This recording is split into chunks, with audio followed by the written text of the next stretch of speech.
dans 3 Jean,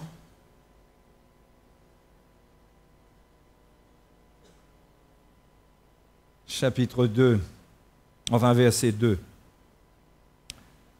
Verset 2. 3 Jean.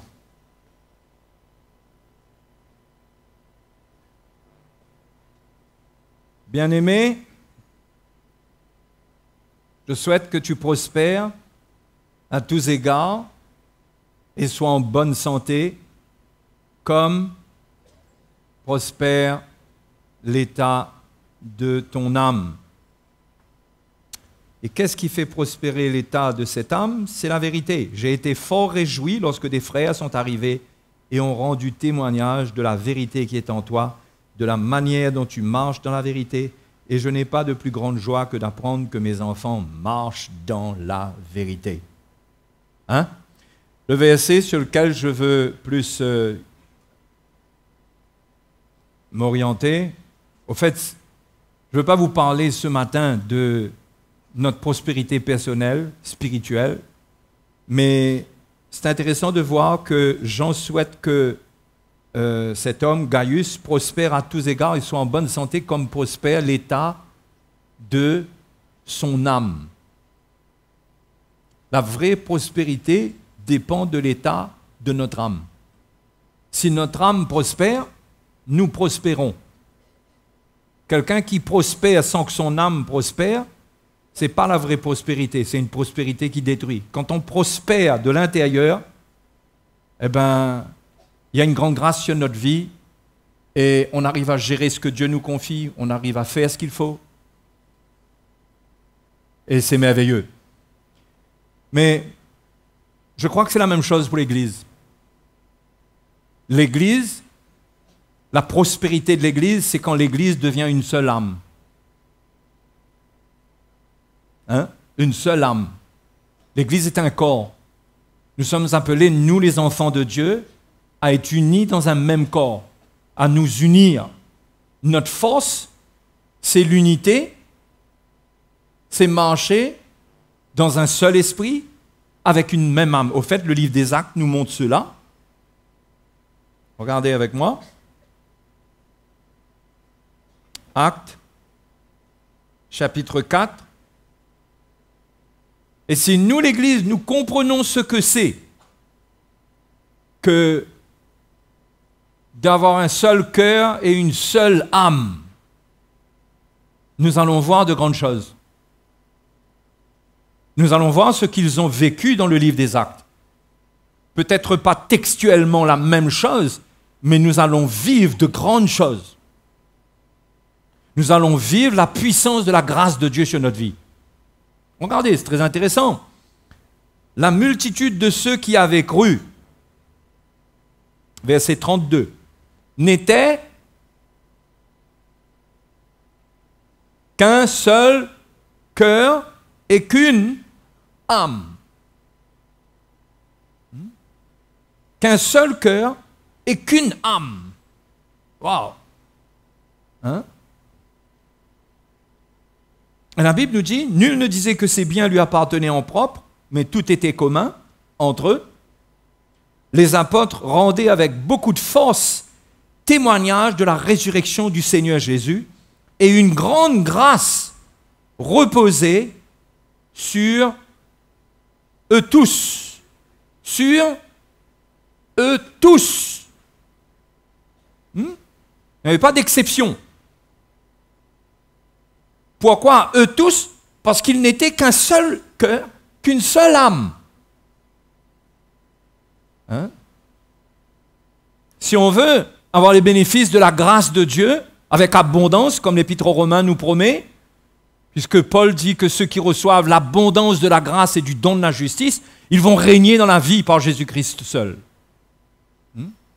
Et trop souvent, le chrétien interprète la grâce à un niveau individuel. Je ne dis pas que c'est faux, mais c'est limité. Ce que nous voyons dans le livre des Actes, nous voyons un peuple, nous voyons des hommes, nous voyons des disciples qui n'ont pas perdu de temps. Dès qu'ils ont reçu l'évangile, ils se sont tout de suite unis. Ils ont compris dans l'Évangile que l'Évangile n'était pas juste un appel individuel au salut et qu'il fallait que chacun retourne chez lui, chacun de son côté. C'est pas comme ça que la première fois que l'Évangile a été annoncé, c'est pas ce qui a été déposé dans le cœur de ces gens. Quand ils ont reçu le message que Pierre a prêché le jour de la Pentecôte, tout de suite, ils se sont unis. Ils sont devenus une seule âme, un seul cœur. Hein? Et ce qui affaiblit l'Église, c'est qu'il n'y a pas une seule âme, mais dans un seul corps, il y a plusieurs âmes. Je ne sais pas comment les psychiatres appellent ça. S'il y a un nom pour ça, ou les psychologues, mais je crois que ça doit amener la folie. Ça doit amener quelque chose qui dérange. Et le corps de Christ ne peut pas fonctionner comme il faut dans sa plénitude. Si vous allez lire l'Épître aux Colossiens, vous allez voir l'Épître aux Colossiens, l'Épître aux Éphésiens nous parle de plénitude. Hein? Dieu veut nous donner la plénitude. Ce que Dieu a préparé pour nous, ce n'est pas un petit morceau. Mais si nous sommes seuls, nous aurons un petit morceau. Mais si nous sommes unis, nous aurons la plénitude. Et la plénitude pour tous est plus grande que la plénitude pour nous tout seuls. Qui n'est même pas une plénitude parce que ce n'est pas tout ce que Dieu a pour nous. Ce que Dieu cherche, ces écrits nous ont été transmis pour nous montrer ce que Dieu veut faire. Vous savez, quelqu'un peut courir dans le jeûne, la prière. Il veut voir des miracles. D'accord? Mais au début, il n'a même pas parlé du jeûne. C'est bon de jeûner, hein? N'allez pas interpréter. Attendez la fin du discours, comme dit l'Ecclésiaste. OK? Mais il n'a même pas parlé de jeûner ici pour voir la manifestation de la gloire de Dieu et de la grâce de Dieu. Le point capital, c'est que les disciples se sont unis. Ils n'ont formé qu'un seul cœur, qu'une seule âme. Et une grande grâce reposait sur eux tous. Parce que Dieu se révèle dans son corps. Et les apôtres rendaient avec force témoignage de la résurrection de Jésus. Parce que la résurrection de Jésus, ce n'est pas simplement une résurrection pour nous personnellement, mais qu'est-ce qui est ressuscité quand Jésus est ressuscité? C'est son corps. Il est ressuscité, son corps est ressuscité. D'accord? Mais Jésus, la Bible nous dit aujourd'hui, il est la tête du corps. Le corps, c'est l'Église. La puissance de la résurrection est pour le corps. Et ce qu'il nous faut, nous, c'est la puissance de la résurrection. La puissance de la vie de Christ. La puissance qui a ressuscité Jésus d'entre les morts. C'est cette puissance qui est la manifestation de la grâce pour nous. Quand cette puissance se manifeste, elle déverse l'abondance du plan de Dieu pour nos vies. Elle nous donne tout ce que Dieu a pour nous. Mais ça ne peut pas être déversé dans des individus qui sont indépendants. C'est fait pour un corps. C'est l'esprit religieux dans le chrétien qui l'amène à vivre sa vie chrétienne tout seul. C'est religieux, ça. C'est pas la pensée de Christ. Quand Jésus meurt pour nos péchés, il meurt pour quelque chose qui sépare l'homme de Dieu et qui sépare l'homme de l'homme. Le péché est une séparation d'avec Dieu, mais c'est aussi une nature qui sépare l'homme de l'homme. Donc, quand Jésus meurt pour le péché et qu'il expie le péché et qu'il enlève le péché dans l'homme, il enlève dans l'homme ce qui l'empêche de s'unir à Dieu et il enlève de l'homme ce qui l'empêche de s'unir à l'homme.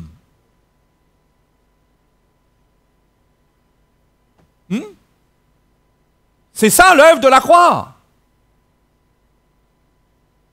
Donc nous devons avoir l'intelligence de comprendre que l'appel de l'Évangile, c'est former un seul corps. C'est former un seul corps.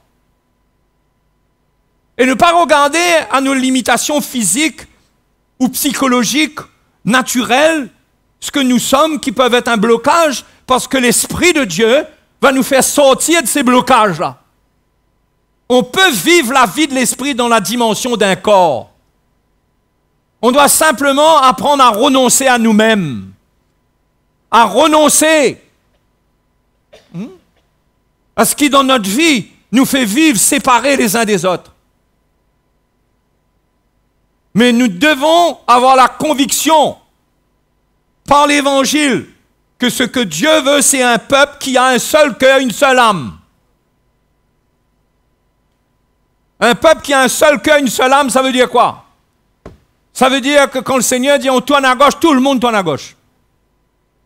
Quand on dit on va tout droit, tout le monde va tout droit. Quand on dit on tourne à droite, tout le monde tourne à droite. Quand on dit stop, tout le monde stop. C'est pas comme le peuple d'Israël dans le désert qui ronflait. Quand Moïse disait on part, il trouvait qu'on partait trop tôt. Peut-être, c'est pas écrit dedans ça, mais je vous donne des exemples. Toujours en train de ronfler, toujours en train de se plaindre. Le peuple de l'Ancienne Alliance ne pouvait pas s'unir. Il n'était pas régénéré. Il n'avait pas l'Esprit de Dieu. Il n'était pas né de nouveau. Nous avons reçu l'Esprit de Dieu. Nous avons reçu quelque chose de nouveau qui nous permet de nous unir. Nous avons une base en nous qui nous permet de nous unir.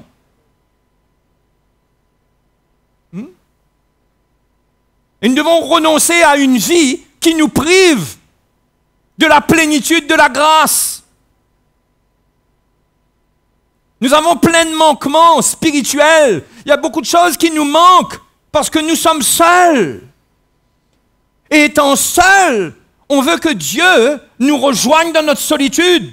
Mais Dieu nous appelle à sortir de notre solitude et à former un seul corps. Et dans le corps, il y a une grâce. La Bible dit une grande grâce reposée sur eux tous. Une grande grâce. Vous savez ce que c'est une grande grâce, mes frères et mes sœurs? Ça veut dire qu'il n'y a plus rien pour nous arrêter. Ça veut dire que la grâce de Dieu les transportait. Ils étaient persécutés, ils étaient méprisés, ils étaient battus. Certains mouraient pour leur foi, mais ils restaient unis. Paul écrit aux Colossiens et leur dit, il prie qu'ils soient réconfortés, consolés, mais qu'ils soient unis dans un même amour, qu'ils restent unis dans un même amour. Leur force était dans leur unité, parce que l'unité faisait habiter la grâce de Dieu, et Dieu les tenait, et quel que soit le prix qu'il fallait payer, les uns et les autres acceptaient le prix qu'il fallait payer, sans murmurer. Quand cette grâce est là, ça enlève le murmure. Ça enlève ce qui est négatif. Quand on est mis dans le corps, on va arrêter de ressentir nos faiblesses à nous. On va arrêter de lutter avec nous-mêmes. On lutte avec nous-mêmes parce qu'on n'est pas dans le corps. On veut une vie chrétienne parallèle au corps. On ne veut pas payer le prix de l'unité. Être un même cœur. Il n'était qu'un cœur et qu'une âme.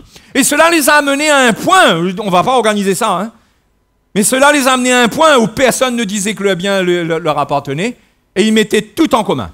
C'est ce qui était dans leur cœur qui a produit ça. Ce n'était pas une loi. Ce n'était pas qu'on leur avait dit, vous êtes convertis, vous êtes baptisés, maintenant venez, on va vous expliquer ce qu'il faut faire. Combien tu as, toi? Va vendre, emmène-la. Non, c'était leur cœur. Ils étaient convaincus qu'ils ne pouvaient plus vivre pour eux-mêmes. Ils ne voulaient plus vivre pour eux-mêmes. Vous savez, les chrétiens qui reçoivent l'évangile, ils réalisent que leur vie est une menace pour eux-mêmes. La Bible dit dans l'Apocalypse, ils n'ont pas aimé leur vie jusqu'à craindre la mort. Ils n'ont pas aimé leur vie. Jésus dit que celui qui aime sa vie, il la perdra. Notre gros problème, c'est notre vie à laquelle on est attaché, notre vie pour laquelle nous vivons pour nous. Nous vivons pour nous. Nous sommes égoïstes. Nous pensons qu'à nous. Nous ne sommes pas une seule âme. Vous savez, une seule âme, ça veut dire quoi? Ça veut dire qu'on ressent le besoin des autres. Ça veut dire qu'on a une compassion. Ça veut dire que on rejoint les autres. On est un seul cœur, on est solidaire, on est ensemble. Mais avant d'être un seul cœur, avant d'être une seule âme, ils étaient un seul cœur. Il faut que l'Évangile prenne ce cœur. Quand on n'est qu'un cœur, on devient une âme. L'âme, c'est l'expression de la vie qui est dans le cœur. Si l'Évangile ne prend pas le cœur, certains peuvent profiter de l'unité. Il n'y a pas de la place là pour que le pauvre revendique quelque chose. Il n'y a pas cet esprit du monde. Mais ce qui est sûr, c'est qu'il n'y avait aucun indigent, aucun pauvre parmi eux. Parce que, par cette attitude, parce qu'ils avaient pris leur cœur, tous, ils avaient de quoi pourvoir leurs besoins. Leur force, c'était s'unir. Nous, aujourd'hui, on a trop de facilités qui nous séparent. On a trop de solutions. On peut se débrouiller de nous-mêmes sans les autres. Donc l'Église, comme une religion, nous suffit. On vient à l'Église, on écoute un message, on dit Amen, ok, on est content, on est béni, ok, et on repart chez nous. Et on ne ressent pas le besoin de s'unir aux autres parce qu'on n'a pas des besoins qui nous amènent non seulement à crier à Dieu, mais à reconnaître qu'on a besoin des autres. Mais eux, ce n'était pas le cas. Eux, ils avaient besoin des autres. Et ce n'est pas besoin des autres pour aller profiter des autres. Ce n'est pas seulement besoin des autres, mais ils réalisaient aussi qu'ils avaient eux-mêmes des choses dans leur vie, qu'ils pouvaient servir le peuple de Dieu, parce que c'est ça que Jésus était venu leur montrer, c'était servir les autres. Donc la vie chrétienne, ce n'était pas une religion bien organisée avec de jolis programmes pour eux. C'était des combats, et leur force, c'était être unis. Aujourd'hui, il y a trop de facilité, on se débrouille. C'est pourquoi Dieu, parfois, permet des persécutions. Il permet des bouleversements dans des pays. Parce que quand son peuple commence à trop dormir, il permet un bouleversement pour casser toutes les béquilles.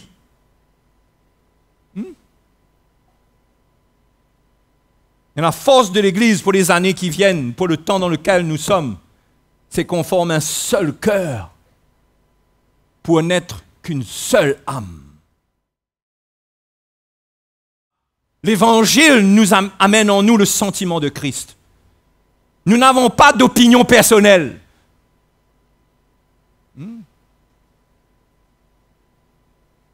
Bien sûr, l'un peut aimer le bleu, l'autre aime le rouge, il n'y a aucun problème. On ne parle pas de ça, là. On parle de choses spirituelles. On parle de choses spirituelles. Ça ne tirait pas d'un côté et de l'autre. C'était un corps qui était en action. C'est des gens qui étaient unis, qui s'aimaient, qui n'abusaient pas les uns des autres. Personne n'était pas là pour réclamer quelque chose. Mais ils vivaient comme les membres d'un corps. Ils s'associaient. Ils étaient solidaires sur la base de l'Évangile. C'est l'Évangile qui fait ce miracle-là, les frères et les sœurs. Il y a des gens qui vous disent, pourquoi on n'est pas unis? Pourquoi tous les chrétiens ne sont pas unis? Parce qu'on n'a pas le même Évangile. Si on n'a pas le même Évangile, comment on va s'unir? C'est l'Évangile qui unit les gens. C'est l'Évangile qui nous donne une manière de concevoir les choses spirituelles. Quand on conçoit les choses de la même manière, on s'unit dedans. Là, on s'unit. C'est pourquoi l'Église, telle qu'on la voit aujourd'hui, il y a beaucoup de bouleversements qui vont venir dedans. Dieu va arracher son peuple, va amener son peuple quelque part où il va unir ceux qui, dans leur cœur, aspirent à vivre des choses vraies. Et croyez-moi, les frères et les sœurs, il y a des bouleversements qui viennent.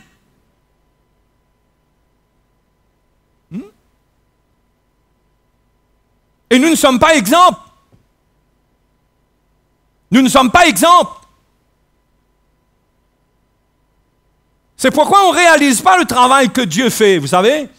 On passe des épreuves, on passe des tests, on est secoué. Et on ne réalise pas, on n'entend pas ce que Dieu nous dit dedans. Et on est religieux. On crie à Dieu pour que Dieu solutionne nos problèmes. Mais on n'entend pas, on ne comprend pas que souvent, Dieu nous secoue pour nous enlever de notre solitude. parce qu'il n'y a pas de sécurité dedans, parce que la sécurité qu'il a prévue dans son plan, c'est l'Église.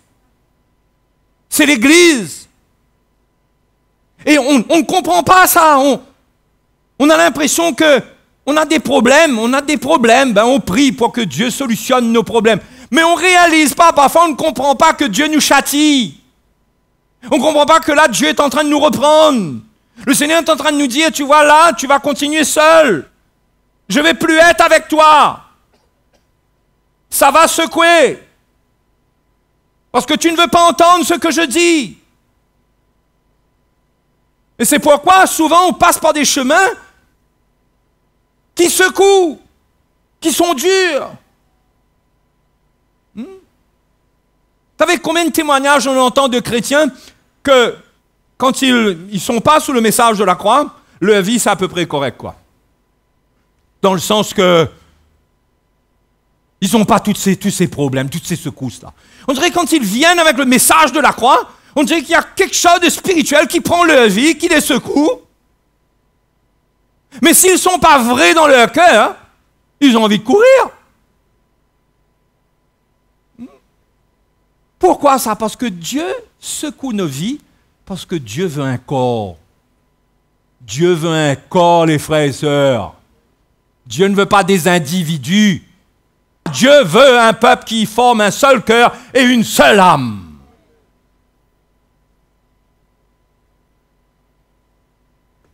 Non seulement il y a des épreuves pour nous tester, mais il y a des occasions.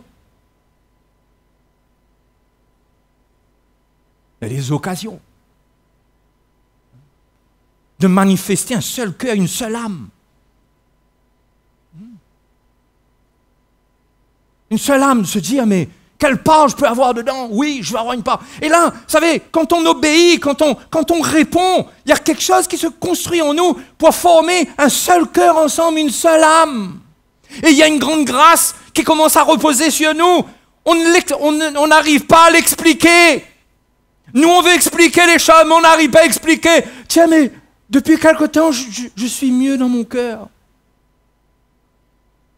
Va expliquer. Quand tu engages ta vie, quand tu sors de ta vie personnelle et tu commences à faire de la place et à comprendre que l'Église, c'est un corps. Que tu n'es pas une feuille qui se balade autour de l'arbre et qui se repose sur l'arbre de temps en temps. Mais tu fais partie du tronc, des branches. Quand tu as accepté ça pour ta vie. Oh, les frères et les sœurs, quand on accepte ça pour notre vie, il y a quelque chose, il y a une grande grâce qui repose sur nous. Dieu prend soin de nous. Dieu veille sur nous. Dieu nous conduit. Dieu pourvoit nos besoins. Dieu fait, il nous donne tout ce qu'il faut parce que tout ce qu'il faut, tout ce qu'il nous donne, ce n'est pas pour nous. Il y a une part pour nous, mais notre vie est là pour les autres. Notre vie est là pour le royaume de Dieu. Donc, il y a des occasions. Les Macédoniens, les Philippiens, ils cherchaient l'occasion. Qu'est-ce qu'ils avaient compris de l'Évangile? Ils ont dit à Paul, s'il te plaît, ne nous oublie pas dès qu'il y a quelque chose, on veut participer, mais c'est quoi ça? Ils voulaient se montrer avec l'apôtre Paul, ils voulaient montrer à Paul qu'ils étaient meilleurs que les Corinthiens, que les Colossiens, que les Éphésiens. En plus, ils étaient pauvres. Mais la Bible dit qu'ils avaient une grande joie, une joie débordante de donner leur vie. C'était eux qui pourvoyaient aux besoins de l'apôtre Paul. Non, mais les frères et les sœurs, vous réalisez? C'était les plus pauvres.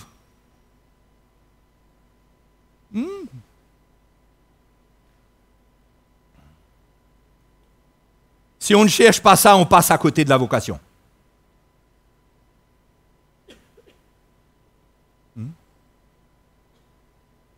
Aux Philippiens même, Paul dit, au chapitre 2, « Si donc il y a quelque consolation en Christ, s'il y a quelque soulagement dans l'amour, s'il y a quelque communion d'esprit, s'il y a quelque compassion et quelque miséricorde, rendez ma joie parfaite. Ayez un même sentiment, un même amour, une même âme, une même penser. Le mot penser en grec, c'est le même mot que le mot sentiment qu'on trouve au début. 2 fois, Paul dit ayez un même sentiment. C'est le mot phronéo. Ça parle d'une manière de concevoir les choses, d'une manière de ressentir, de concevoir. Ça parle d'une manière de penser qui est établie, qui est forte. C'est l'Évangile qui a construit cela. Ils avaient un même sentiment. Les frères et les sœurs, comment on aurait un même sentiment si on lutte avec l'Évangile parce qu'on a des opinions personnelles d'Évangile? Parce qu'on ne peut pas s'unir, avoir un seul cœur si on a différents évangiles. Si on est là, on doit construire dans un même évangile, avec un même évangile. Et on doit être déterminé pour recevoir ce même évangile. Et ne pas croire que notre petit bout de chiffon rapiécé qu'on ramène de droite et de gauche, ça va aider à construire quelque chose qui est solide. On doit laisser notre chiffon dehors. Moi, ça fait longtemps que j'ai laissé mon bout de chiffon dehors. À une époque où j'amenais mon morceau de chiffon pour rapiécer avec le reste. Mais quand j'amenais ça, je voyais que ça allait pas avec. Quand j'étais tout seul avec, j'avais l'impression que, waouh, là je comprends quelque chose, là, extraordinaire, oui. Quand j'arrive devant le serviteur de Dieu, tout d'un coup, mon morceau de toile, c'est un vieux chiffon, je réalise que la poussière sort dedans, j'arrive même pas, j'ai plus la liberté que j'ai quand je suis tout seul. Vous savez, quand on est tout seul, on peut tellement concevoir des choses et se séduire soi-même. Mais c'est dans l'unité. C'est pourquoi, si on veut construire, Jésus a dit, il faut être une outre neuve. Il faut être une outre neuve. Moi, je veux vous dire, les frères et les sœurs, c'est ça la clé. La clé, c'est ça, c'est devenir une seule âme avec le peuple de Dieu. Et le peuple de Dieu, ce n'est pas quelque chose de confus. Le peuple de Dieu, il est uni autour des ministères, de l'autorité. C'est là qu'on trouve ceux qui sont unis. On les trouve autour. On s'unit à ceux qui s'unissent, à ceux qui sont unis. On ne choisit pas de s'unir là où l'unité ne va rien produire. On ne va pas s'unir à quelqu'un. Je ne vais pas rapiécer avec quelqu'un qui lui aussi il a un vieux chiffon. Ah, on va faire un joli grand morceau de chiffon, ça va être plus grand, mais c'est un chiffon. Il faut nous unir là où il y a l'unité qui produit. Et il faut savoir que si on ressent une liberté spirituelle, un bien-être spirituel chez des gens qui sont unis, il faut savoir que quand on va venir dedans, on va rentrer dedans, on va devenir bien comme ils sont bien. Parce que Dieu ne fait pas de préférence. Et que si on ne veut pas rentrer dedans, on reste sur le côté, on est un orgueilleux et Dieu nous résiste. On va dire notre petit bout de prière le matin, on va faire pitié devant le Seigneur, on va murmurer devant Dieu, on va dire notre petit bout de prière, Seigneur, pense à moi, regarde mes problèmes, regarde ma souffrance. Ça fait longtemps que le Seigneur a vu ta souffrance. Mais la grande grâce qui doit reposer sur toi. Que même, allons dire même, que tu serais encore, que tu ne guéris pas tout de suite parce que tu es malade. Mais il y a une grande grâce qui peut être sur toi que malade, tu deviens bien. C'est comme si quelqu'un te dirait, mais on dirait que tu es plus malade. Si, j'ai toujours mon problème. Mais je suis une seule âme avec le peuple de Dieu. Je ne vis plus avec mon âme. Ma ressource n'est plus mon âme. Ma ressource, c'est l'âme du Seigneur dans son Église. Parce que cette âme-là, ce cœur-là, ce n'est pas l'homme qui amène son cœur et son âme, ça vient de Jésus. Vous savez, dans le corps de Jésus, qu'est-ce qui doit vivre dans le corps de Jésus? L'âme de Jésus. C'est difficile ce que je suis en train de vous dire là. Qu'est-ce qui doit vivre dans le corps du Seigneur, dans l'Église? L'Esprit du Seigneur. Personne de nous n'amène son propre cœur. Au contraire, si on veut trouver le cœur du Seigneur dans l'Église, on doit mourir à ce que nous sommes, nous, personnellement, et amener notre vie, et nous soumettre. Et là, on va former une seule âme. Un seul cœur.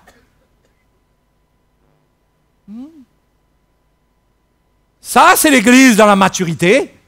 Ça, c'est l'Église que quand elle est persécutée, la Bible dit qu'ils se sont rassemblés, qu'ils ont tous prié ensemble. Et la Bible dit qu'après qu'ils ont prié, le lieu a tremblé et ils ont été tous remplis du Saint-Esprit. Vous savez, tous. La Bible nous dit qu'ils priaient tous et ils étaient tous remplis du Saint-Esprit. Il n'y en a pas un qui est sorti là qui a dit « Comment tu fais pour être rempli du Saint-Esprit » Ils étaient tous remplis du Saint-Esprit. Quand ils s'unissent, ils sont un seul cœur, une seule âme, une grande grâce repose sur eux, tous. Mes frères et sœurs, la grâce de Dieu, c'est pour tout le monde. Mais Dieu fait grâce aux humbles. Si quelqu'un n'a pas la grâce, il y a de fortes chances que c'est son orgueil qui le prive de la grâce. Parce que Dieu résiste aux orgueilleux. L'orgueilleux ne peut pas ressentir la grâce. Il ne peut pas avoir la grâce parce que la Bible dit que Dieu résiste aux orgueilleux. C'est la parole de Dieu qui dit ça. Hein? C'est pas ma doctrine. Hein? Mais quand on est humble, on s'humilie, on accepte de perdre notre vie, on vient chercher l'âme de Jésus dans l'Église, dans son corps. On vient chercher à être une seule âme ensemble. On vient ressentir les choses ensemble. S'il y a une compassion qui est manifestée pour un pays demain matin, d'accord? Cette compassion, si c'est moi qui vous partage ce sentiment, cette compassion, elle vient chez vous. Ce n'est pas une loi qui vous dit participer, vous ressentez un amour pour ces gens-là, vous dites, il faut qu'on fasse quelque chose. Oh, il faut qu'on fasse quelque chose. Frère, on est ensemble. Hein? On participe à une seule âme. Et là, il y a une grâce qui vient sur nous, on est bien. Être bien, vous savez, être bien, c'est pas qu'il n'y a pas de problème dans notre vie. Être bien, c'est qu'on est bien au milieu des problèmes. Je ne sais pas si ça peut être clair. Parce que nous, on veut être bien, c'est-à-dire tous les problèmes réglés. Mais tu finiras pas. Tu finiras pas avec ta vie. Tu vas finir avec un problème. Pendant 3 jours, tu n'auras pas de problème. Le 4e jour, il y aura un problème. Mais tu fais quoi? Ah ben il faut régler ce problème-là. Quand ce problème-là sera réglé, là je vais être bien. Non, tu dois devenir bien au milieu de tes problèmes. Comment ça? Tu ne peux pas t'appuyer sur tes propres ressources, sur la ressource de ton âme. Parce que dans le problème, ton âme est fatiguée. Tu es sous fardeau. Quand tu regardes ta vie tout seul, tu finis par dire des choses qu'il ne faut pas, tu finis par prier des prières qu'il ne faut pas prier, et tu finis par juger, alors que tu n'as pas besoin de juger. Tu dois te juger toi-même.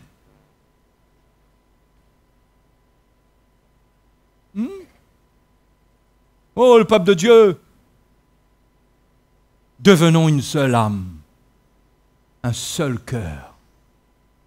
On ressent les choses. Vous savez, quand on est une seule âme et qu'on prie, là, quand on est une seule âme et quand on prie, c'est ça que Jésus a voulu dire par si 2 ou 3 s'accordent. Vous croyez que ça veut dire qu'il y a 400 individus qui s'assoient sur 400 chaises et ils disent, et ils sont avec quelqu'un qui dit on va prier pour ça, il dit ok, on va prier, chacun prie dans son coin. Vous croyez que c'est ça, s'accorder? C'est venir dans un lieu? S'accorder, c'est devenir une seule âme. C'est se dire, mais je ressens, oui, je suis avec. Et là, quand je prie avec la même liberté que celui qui est en train de prier là-bas. Et là, la vie chrétienne devient quelque chose de surnaturel. Et je rentre même dans une liberté pour prier. J'arrête d'être sec. Parce que quand je m'appuie sur ma propre force pour être quelqu'un qui doit prier, je ressens que c'est lourd. Je ressens que je lutte pour prier. Pour chercher le Seigneur. C'est lourd. Vous avez remarqué quand on prie ensemble, comment c'est beaucoup moins lourd? Non, sincèrement. Qui a remarqué ça?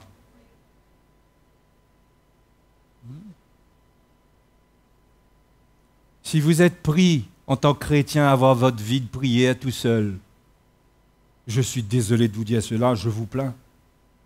Vous allez être malheureux. Votre fardeau va être trop lourd. Et Jésus ne vous a pas appelé à porter ce fardeau-là. Le Seigneur dit, venez à moi, vous qui êtes fatigués et chargés, je vous donnerai du repos. Mais il a dit, prenez sur vous mon joug et recevez mes instructions. Le Seigneur ne vous demande pas de porter le fardeau. Le fardeau que vous portez, c'est le fardeau que vous refusez d'amener avec les autres. Vous refusez d'amener votre vie. Vous savez, quand on est en communion ensemble, là, sans que vous réalisez, votre fardeau est porté quelque part. Vous n'êtes plus seul. C'est moins lourd sur vous. C'est spirituel. Mais quand vous avez décidé de vivre votre vie tout seul, à part, et de mener votre combat, et vous savez, il y a des évangiles qui encouragent les chrétiens à vivre comme ça. Il dit, Jésus a dit, ferme-toi dans ta chambre. Bien sûr, vous se fermez dans sa chambre pour prier. Mais on met tellement l'accent sur la chambre que le bouc, il ne sort plus de sa chambre. Il croit que l'évangile, il fait l'évangile avec la chambre, la prédication de la chambre. Mais l'évangile, quand on va lire le livre des Actes, quand on voit comment la gloire de Dieu s'est manifestée, on ne voit personne dans une chambre, du moins je n'ai pas en mémoire ça, même Pierre a prié sur le toit. Et ils étaient ensemble. La Bible dit, allez faire une étude du livre des Actes, ils étaient tous ensemble, ils se tenaient tous ensemble. Ils persévéraient dans l'enseignement des apôtres. C'est ça qui construit un même cœur. L'enseignement des apôtres. L'enseignement des apôtres. C'est quand même... Bon, ok, il ne faut pas trop s'emballer. Mais il faut dire que c'est quand même étonnant que quand c'est écrit, personne ne s'intéresse à savoir, mais c'est quoi l'enseignement des apôtres, là? Hein? On ne lit pas le livre des Actes, mais c'est écrit. L'enseignement des apôtres, oui mais les apôtres sont morts, oui mais Dieu restaure le ministère apostolique dans l'Église. Dieu restaure le ministère. Ah, il y a des doctrines qui sont là pour arrêter ça, vous dire les apôtres c'est fini. Et ceux qui croient en ça, eh bien ils ne rentrent pas par la porte pour vivre l'unité de cœur, parce que ça commence par l'enseignement des apôtres. Cherche pas à aller plus loin. Si tu butes là, tu ne vas pas bénéficier de la grande grâce. Après, l'enseignement des apôtres, numéro 2, c'est quoi? Au fait, on n'a pas lu. Actes, chapitre 2. Verset 41 dit que le nombre de disciples augmenta d'environ 3000 âmes. Verset 42 dit, ils persévéraient dans l'enseignement des apôtres. Numéro 1. Numéro 2, dans la communion fraternelle. Pourquoi? Parce que l'enseignement des apôtres les a menés à vivre dans la communion fraternelle. Donc, quand il n'y a pas l'enseignement des apôtres, on ne voit pas l'importance de la communion fraternelle. On ne vit pas la communion fraternelle comme il faut. Il faut l'enseignement des apôtres. C'est quoi l'enseignement des apôtres? C'est le message de la croix. Pourquoi le message de la croix? Il faut que la croix nous soit prêchée. Il faut que la croix vienne toucher ceux qui nous séparent. Il faut que la croix de Jésus touche et brise notre égoïsme. Il faut que cette mort de Jésus sur la croix nous montre comment on est égoïste, comment on vit pour nous. Ça, c'est un point, l'égoïsme, c'est un gros morceau. L'enseignement des apôtres va produire la vraie communion fraternelle. Alléluia. On ne s'unit pas dans la chair, on s'unit dans l'esprit. C'est spirituel. L'enseignement des apôtres, c'est une transmission spirituelle, c'est une lumière divine qui prend le cœur de l'homme. Et là, on devient un seul cœur. Quand on devient un seul cœur, là, on commence à devenir une seule âme. Communion fraternelle devient une seule âme. On commence à ressentir les besoins de nos frères et sœurs autour de nous. On commence à ressentir qu'on a besoin de soutenir. Et vous savez, le plus pauvre, avant de ressentir que celui qui pourrait l'aider l'aide là, il ressent par le message de la croix comment il peut être une bénédiction pour celui-même qui est riche. S'il y en a. Vous comprenez là? Ce n'est pas un message qui réveille en nous des choses charnelles. Hein? On va faire payer maintenant. Non. Vous Ça nous met dans un état de cœur où on réalise que tous nos frères, on est égaux avec tous nos frères. Et les autres ont besoin de moi. Alléluia. Oui ou non? Et on devient une seule âme, on commence à devenir une seule âme. Et là, la Bible dit, il persévérait dans la fraction du pain. Là, le repas du Seigneur est puissant. Ce n'est pas de la religion du dimanche matin. Ce n'est pas casser un petit bout de pain, prendre la Sainte Seine, comme ça. Non, non, non, non, non, non. Là, quand on prend le repas du Seigneur, là, on a reçu l'enseignement des apôtres. On est dans la communion fraternelle. Quand on partage le pain entre nous et devant le Seigneur, on sait ce qu'on est en train de faire, ce qu'on est en train de dire. On sait, on a des paroles, on a quelque chose dans notre cœur. Ce n'est pas du pain et du vin, c'est une vie qu'on a déjà donnée. Et c'est une occasion pour nous de nous identifier encore plus ensemble à la croix de Jésus. La fraction du pain. Après, dans quoi il grandissait, dernier? Dans les? Quand même bizarre, hein? Pourquoi ça commence pas par la prière? Pourquoi ça commence pas par la prière? Ça aurait dû commencer par la prière. Hein? Parce que la prière même du chrétien, si la croix ne traite pas son cœur, sa prière même ne sent pas bon.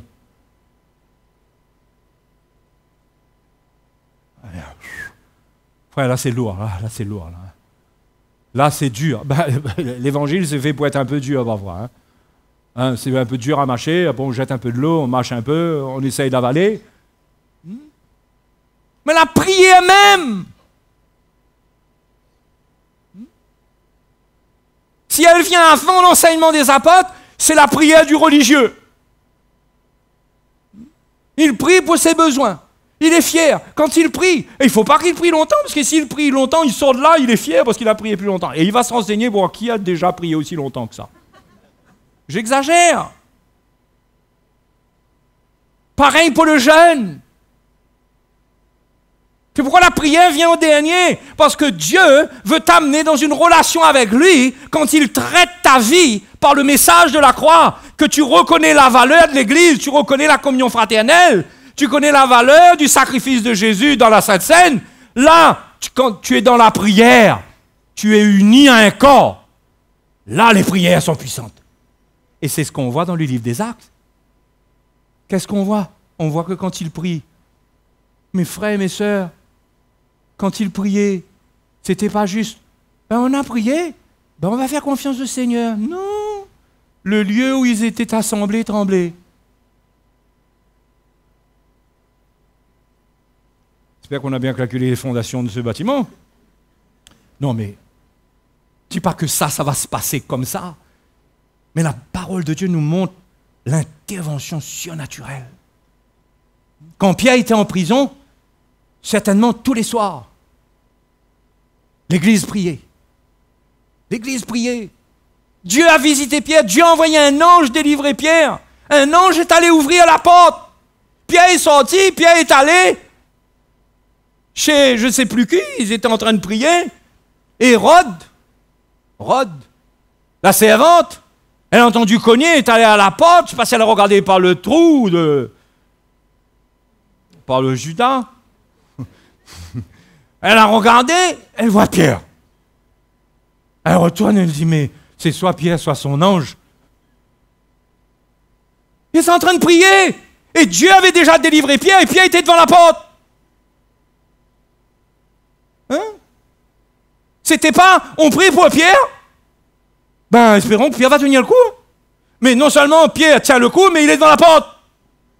Les frères et les sœurs, de quoi est-ce que je suis en train de parler? Si on devient un seul cœur, une seule âme, quand on va prier pour notre vie, on va prier pour nos luttes, pour nos combats, on va prier pour des miracles qu'on a besoin de voir, Dieu fera. Dieu fera. Arrête de vivre ta vie tout seul dans ton coin. Ça n'a aucune puissance. Il vaut mieux que tu arrêtes de jeûner, que tu viennes donner ta vie au milieu, tu viennes en communion fraternelle. Plutôt que tu jeûnes, tu as du mal à te déplacer, et tu n'unis pas ton cœur, et tu deviens mystique. Tu deviens quelqu'un qui entend, qui a des visions, qui entend des paroles. tu ne sais pas d'où ça sort, tu sais pas d'où ça sort, et quand tu viens au milieu de l'église, tu as envie de dire quelque chose, c'est comme un vieux chiffon que tu as ramassé quelque part. Il vaut mieux t'unir, être renouvelé. Et là, quand tu viens prier avec ceux qui prient de tout leur cœur, et que tu n'as rien dans ton cœur, contre personne, ton cœur est pur. Et je vais vous dire une chose, c'est pas seulement, parce que souvent on dit, mais tu sais, moi mon cœur est pur, moi j'ai rien contre personne. Vous êtes à ce stade-là? Vous avez peur de me répondre, là? Parce que vous avez peur de la suite. Hein? Moi j'ai rien contre personne. Mais ça c'est de la religion, ça, n'avoir rien contre personne. La vie chrétienne, c'est pas n'avoir rien contre personne, c'est avoir tout pour tout le monde. Vous changez la phrase, vous remplacez les mots. C'est pas n'avoir rien contre personne, c'est avoir tout pour tout le monde. Ma vie est là pour tout le monde. Seigneur, parle. Comment je peux être utile à mes frères et sœurs? Comment je peux être utile à ton royaume? C'est ça la force de l'Église et la force individuelle du chrétien. Hein? Vous savez les frères et sœurs, si je fais de la gym et que je vais travailler seulement ma jambe gauche et que ma jambe droite est négligée,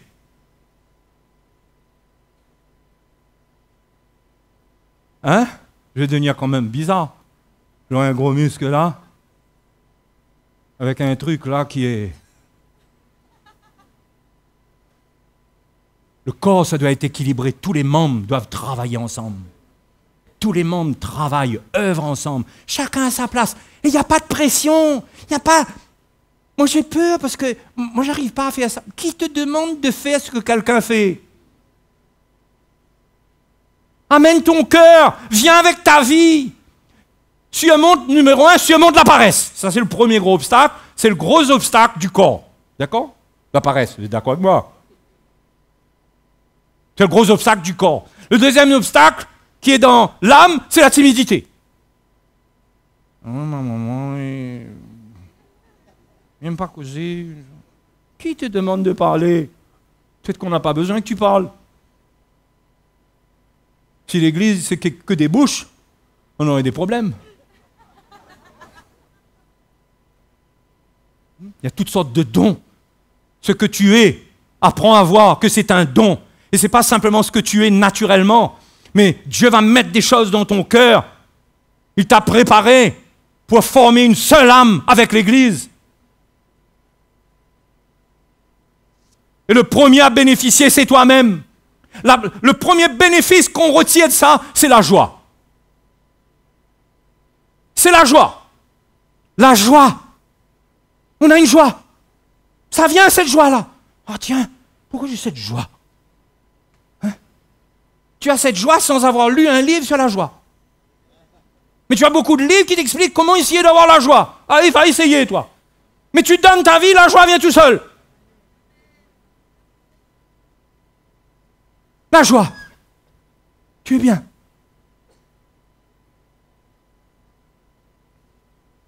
Après, tout ce qui suit, des bénédictions, y compris les persécutions, parce que quand tu commences à vivre comme ça, le diable va vouloir t'arrêter. Ta propre famille ou tes gens vont te dire « Ben, quoi la passe dans votre tête, ma fille? Votre religion est en train de monter votre tête. » Il y a beaucoup de choses qui peuvent se passer. Mais si tu persévères, tu surmontes la persécution, tu prends ta croix, tu apprends à souffrir avec le Seigneur, tu donnes ta vie. Celui qui te persécute aujourd'hui, demain peut-être lui aussi, il viendra pousser la brouette avec toi. Mais si tu passes ton temps à l'écouter, à lui dire « Non, mon chéri, mais je t'aime aussi, mais j'aime aussi là-bas, mais je t'aime aussi, mais j'aime tout le monde. » C'est bon, il faut lui dire ça, hein? Il faut dire qu'on aime tout le monde. Mais il faut vivre pour le Seigneur. Alléluia. Tant que le chrétien ne va pas comprendre ça, moi je vous dis, quand on va finir avec le mal de tête, ce sera le mal de pied. Quand on va finir avec le doigt de pied, ce sera le genou. Quand on finit avec le genou, ce sera l'intestin. Là, on a toujours un morceau, parce que là, on est en train d'attendre que ça finisse. Quand ça finit, alléluia, merci Seigneur, on va témoigner. Ouais, et l'autre recommence. Pourquoi l'autre recommence? C'est une image que je donne. Il y a quelque chose que j'ai besoin d'apprendre. Je veux trop prendre les bénédictions du Seigneur pour moi tout seul. Et Dieu me châtie pour ça. On ne prend pas les bénédictions de Dieu pour moi tout seul, pour vivre pour moi tout seul. On est béni pour nous, mais on est béni pour l'Église, pour le royaume de Dieu. Ah, mes amis, est-ce que j'arriverai au bout? Frères et sœurs, vous allez prendre combien de temps pour comprendre ça? Encore 10 ans? Encore 10 ans, jusqu'à ce qu'on a tout, jusqu'à ce qu'on ressemble à ces chiens chinois là. Les rides tombent tellement là, on ne voit plus nos yeux. On est fini. Non, mais comprenez, c'est une image que je vous donne. Quand on n'a plus de rides, jusqu'à ce qu'il y a même, c'est plus de la peau, c'est qu'on est fini, on est fatigué, on est fini. C'est ça que je veux dire. Il faut qu'on arrive à un point où on est complètement fini pour comprendre ça, pour se dire, mais c'est ça le plan de Dieu, mais je vais obéir, c'est sa parole. Je vais rentrer dedans, et Dieu va faire son œuvre, et je vais faire confiance à Dieu.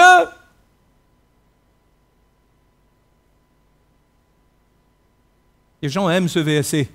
Oh oui, l'Éternel qui me rajeunit comme l'aigle, me donne la force du buffle, il me rajeunit comme l'aigle. Ouais, tu vas rajeunir comme l'aigle, c'est ça. Confesse-le, crie bien fort que tu vas rajeunir comme l'aigle. La vie est dans le corps de Christ. La vie est dans un seul cœur, une seule âme. Quand on regarde à notre vie chrétienne, le grand combat, c'est s'unir aux autres. Le grand combat, c'est pas venir ici, hein? Enfin, peut-être que pour vous, c'est un grand combat. Mais c'est pas venir dans cette salle. Si ça, c'est votre combat, bon. Enfin, bref, c'est possible. Mais c'est pas ça le grand combat. Le vrai combat, c'est venir dans une équipe. C'est être prêt à renoncer à soi-même. C'est payer le prix pour être avec les autres. C'est soutenir les autres. Le grand combat, c'est de prendre des résolutions. C'est de se dire, ce mois-ci, voilà ma résolution. Qu'elle soit financière, ou qu'elle soit en termes de temps, ou en mesure d'énergie. Voilà, moi, ce que je veux servir le Seigneur. Ça c'est le grand combat, pour rester dedans, ça, là. Hein? Mais il y a une grande grâce qui va nous accompagner. Amen. Vous avez compris? Que votre avenir, vous croyez que c'est vous et le Seigneur? Votre avenir, c'est vous dans l'Église. Et l'Église, c'est le corps de Christ. Est-ce que vous réalisez comment Dieu nous appelle les membres de son corps? Ça veut dire que Jésus ressent tout de nous. Si on forme ce corps, il ressent tout de nous. À peine on fait ressentir un besoin, tout est OK, tout est pourvu. On n'attend pas, non? Le doigt qui va se faire écraser, là. Le doigt qui est coincé, là. Vous croyez que ça prend du temps pour le message arriver à votre tête pour vous dire « Le doigt est en train d'être écrasé. Est-ce que quelqu'un peut faire quelque chose, s'il vous plaît ?» Et là, ce doigt-là est en train de saigner, de devenir bleu, il est presque en train d'être coupé en deux. Et tout d'un coup, la tête dit « Écoute, on va voir si on trouve quelqu'un pour faire quelque chose. » Non, quand ça coince là, tout de suite, la main intervient, on tire en 1 seconde. On trouve une solution. C'est ça le corps de Christ. Quand on est dans le corps, on prie. Les prières sont efficaces parce qu'on est en Christ. On n'est pas en dehors de Christ en train de dire « Seigneur, s'il te plaît, on est en lui. On est les membres de son corps. » Et quand on s'unit, on vit la vraie vie chrétienne, le succès dans la prière. On voit Dieu à l'œuvre. Et si on ne voit pas des choses se passer parce qu'on prie pour que des miracles se passent, on a une paix qui surpasse toute intelligence qui garde notre cœur. Il y a quelque chose qui nous dit « T'inquiète pas !» Et quand on n'est pas dans le corps, les frères et sœurs, quand on n'est pas dans le corps, nos pensées ne sont pas sous contrôle. Notre tête va dans tous les sens. On pense à toutes sortes de choses, on fait toutes sortes de plans, on est sous toutes sortes de tracas. Parce qu'il n'y a rien de ce corps qui vient pour amener la paix, là. Pour souffler là-dessus. Ah, alléluia. Il n'y a rien. Parce qu'on n'est pas attaché au corps. Qui a compris? Je vous dis, les frères et sœurs, excusez-moi de vous dire ça. Excusez-moi de vous dire ça, mais vous êtes bénis si vous comprenez ça.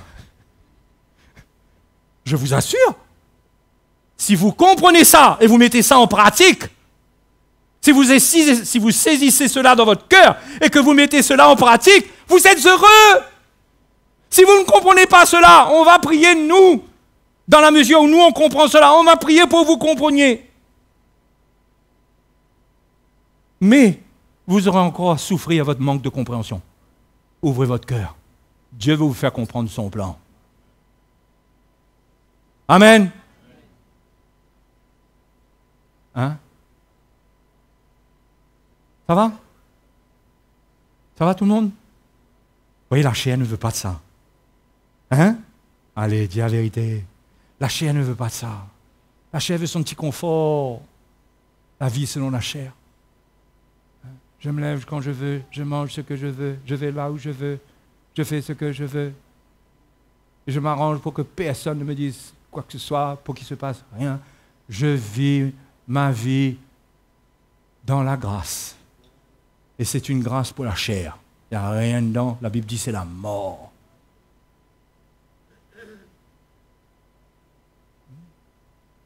Il faut sortir du petit confort. Qui est prêt à sortir du confort? Qui veut sortir de son confort? Qui est prisonnier de son confort? Je ne parle pas du confort, belle chambre, belle voiture, belle maison, là. Je parle de la vie charnelle. On aime la vie comme c'est. Sortir de ça, s'unir.